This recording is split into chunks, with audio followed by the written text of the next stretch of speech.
pemirsa, membaca buku adalah salah satu hobi yang sangat baik karena dapat menambah ilmu pengetahuan. Tapi terbayang tidak jika kita harus membaca buku sebanyak ini? Wow! Ya, sekarang saya berada di Fadlizon Library dan di sini terdapat ribuan bahkan lebih buku.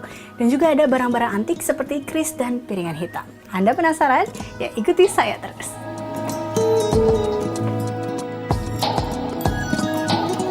Hai Pak Fadli, wah, halo, apa kabar nih Pak? Eliza, iya. iya. Ini saya tadi sempat takjub untuk melihat masuk aja ada buku-buku banyak. Ini sebenarnya ada berapa banyak buku-buku di sini? Buku di sini totalnya mencapai hampir 45.000. 45.000. Iya, Wow. yang sudah di database belum semua. Mungkin sekitar 30 ribuan ya. Dan ini adalah Ini koran-koran tua, koran ya. tuan. Jadi selain buku-buku dan ada koran juga. Ada koran-koran tua, kemudian ada koin-koin dari beberapa kerajaan Nusantara, dari Sriwijaya, Majapahit, Samudra Pasai, Aceh, Banten dan lain-lain. Kemudian koleksi di sini juga ada perangko, dari perangko pertama di Hindia Belanda dan juga prafilateli. Jadi itu sebelum ada perangko, dari zaman Raffles.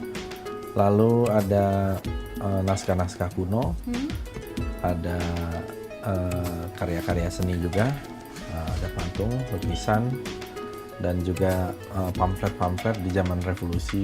Wow, lengkap Macam-macam sekali lah. Ya, berarti saya jadi penasaran, boleh kita lihat nih Pak Fadli? Oh iya, iya, oke. Koleksi-koleksinya? Boleh, ya. Kita situ kali ya Pak ya? Oke, silakan. Ya.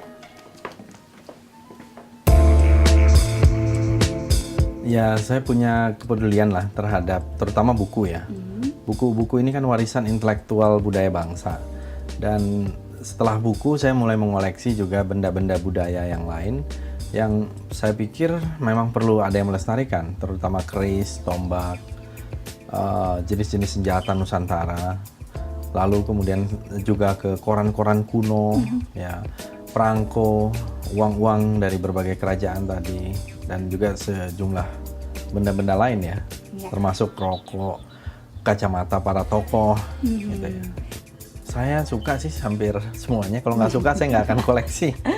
Yang Tapi paling unik, gimana? tentu yang kecintaan saya yang pertama adalah buku ya. Seperti kata Bung Hatta itu, buku membentuk watak bangsa. Jadi kecintaan pertama saya adalah buku gitu ya. Kemudian baru yang lain-lain menyusul. Karena dari buku kita bisa membaca tentang keris, bisa membaca tentang koin, kemudian uang ya, numismatik ya, kemudian pamflet-pamflet, koran dan lain-lain itu.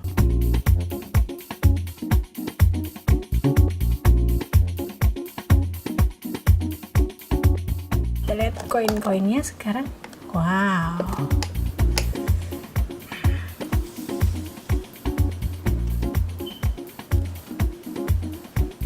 Muhammad Malik. Ini ada koin dari masa Majapahit dan ini adalah emas beneran. Wow. Ya, kita lihat bahwa koin-koin pada zaman dahulu memang terbuat dari logam-logam mulia seperti emas, tembaga, dan juga perak. Dan ini harganya bukan main. Koin sekecil ini saja.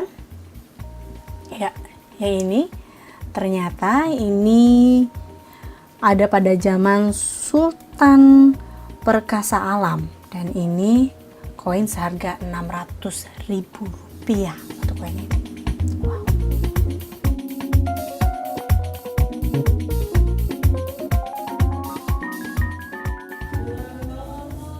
Ya pemirsa, sambil mendengar alunan lagu tahun 60-an, sini saya ada buku tidak kalah uniknya juga. Ini adalah buku dari Georges Everhopper Rumpis dan ini buku pertama yang menulis tentang flora di Ambon pada tahun 1747. Nah, ini juga ada buku dari Penstakum Traveler's Handbook. Ini tahun 1930 dan 1926. Tahun 1930 aja udah ada travel handbook ini dari Nederland menuju Indonesia. Ada petanya dan juga harga-harga hotelnya. Luar biasa. Ya pemirsa, Eliza Hasan dan Fajri, Jurnal Ekstra, Berita 1.